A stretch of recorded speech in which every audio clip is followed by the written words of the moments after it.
Olá, Cher, meu nome é Roberto Miranda, eu sou da cidade de São Paulo e eu tenho acompanhado seus vídeos e como psicanalista eu queria que você falasse alguma coisa a respeito da religião.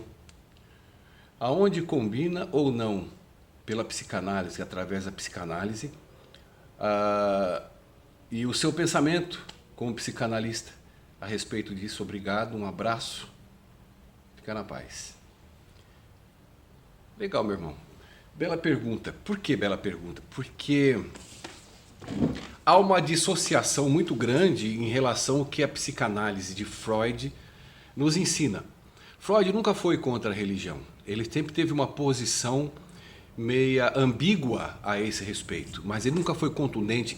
Freud nunca foi um embatedor com os ensinamentos de Jesus Cristo. Ele fala da religião como um todo e nós vamos explicar um pouco para você entender o que ocorre com a psicanálise ou através da psicanálise ligada à religião. Agora, nós temos que entender que na parte psicológica, na parte psíquica, na nossa estrutura, existe alguns fatores que são importantes diante do sofá da psicanálise. Ok. Não vou me posicionar aqui como religioso, e sim como puro psicanalista, no entendimento dessa estrutura, dessa parte psicológica do ser humano. E a gente já começa de bate-pronto a ver que a religiosidade ela é expandida através de líderes.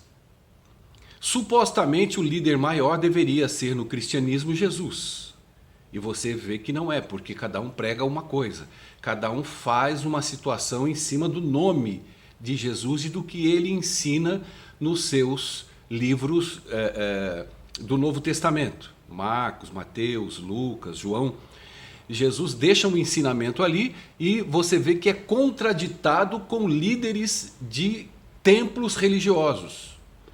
Você vê que mesmo aqueles que buscam seguir os ditames da religião de Jesus, você percebe que há um confrontamento, ou seja, uma não aceitação daquilo que é ensinado. O religioso, ele cria a sua religião em cima de dogma, de crença, de fé. Vamos por parte para que você entenda. Muito bem.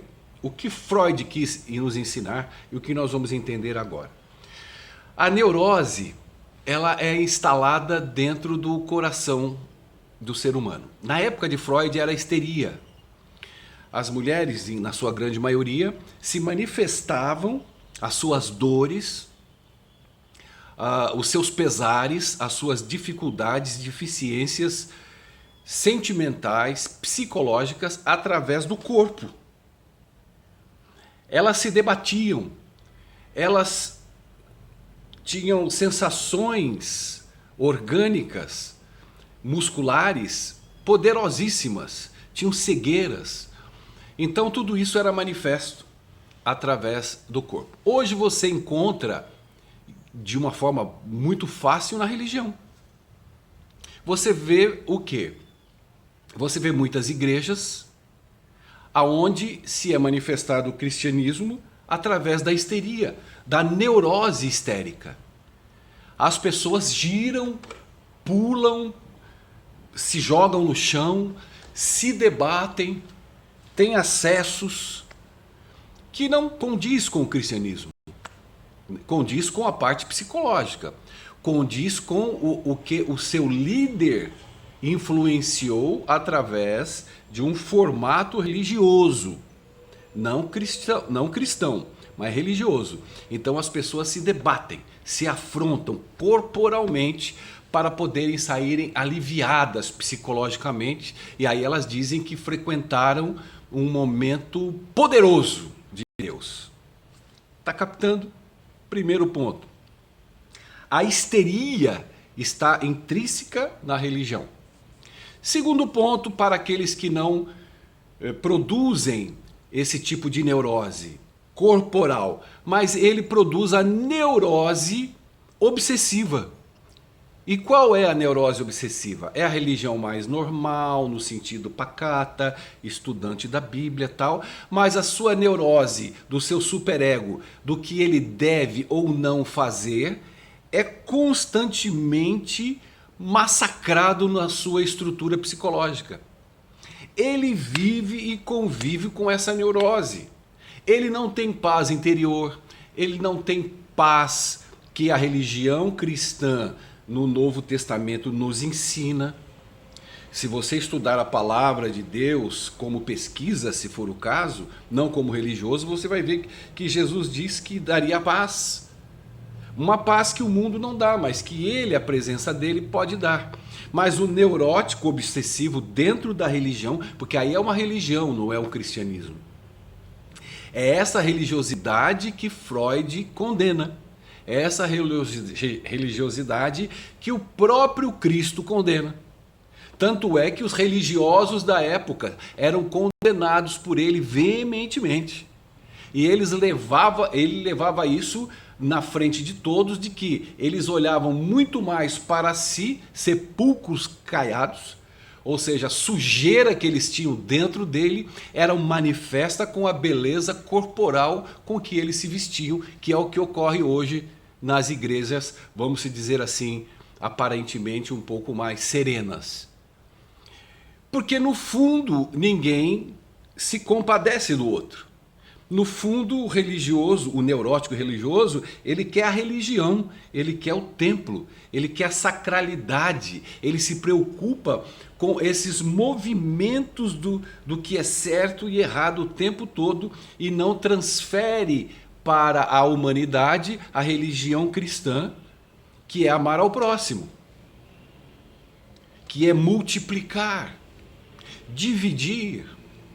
Você encontra no Evangelhos a maior psicanálise existente no coração do homem. Se eles seguissem aqueles ensinamentos, qual estão ali, eu falei de 2 aqui apenas, mas tem muito mais, eu não quero me prender a isso, você vai ver que a humanidade viveria melhor, que o cristão viveria melhor, que a religiosidade deixaria de ser religião e seria cristianismo. Quem foi, como é que é o nome dele? Gandhi disse que o maior problema do cristianismo é o cristão. Esse é o grande problema do cristianismo, porque o que Cristo ensinou, ele disse que era perfeito, mas o cristão não vive o que lhe foi ensinado. E aí se vive religião. E a religiosidade, a neurose da religiosidade, ou ela é manifesta através do corpo, ou ela é manifesta através da estrutura psíquica naquele embate do que se deve ou não fazer. Existe a religião fora do templo. As pessoas, o ser humano, você quer ver um religioso mais consumado? É o ateu. Ele busca de uma forma religiosa tanto provar a não existência de Deus que ele se torna um religioso. Consumaz. A sua mente, ela é infernizada dia após dia para tentar provar o improvável. E assim nós vamos seguindo na psicanálise com a religiosidade. Não há uma diferenciação ou uma ruptura entre crer em Deus, seguir a Deus, não. O embate é a religiosidade, ok? Esse é o verdadeiro embate da psicanálise com o ser humano. Muito bem. Eu vou ficar por aqui, fechando com a seguinte frase. A ciência, ela nos dá respostas, mas ela não nos dá sentido a nada na vida. E a busca do sentido é muito forte na religião, tá bom? E eu fico por aqui, meu nome é Cherry Filho, te vejo no próximo vídeo, talvez a gente fale um pouco mais sobre isso, porque o tempo é curto. Até já, um abraço.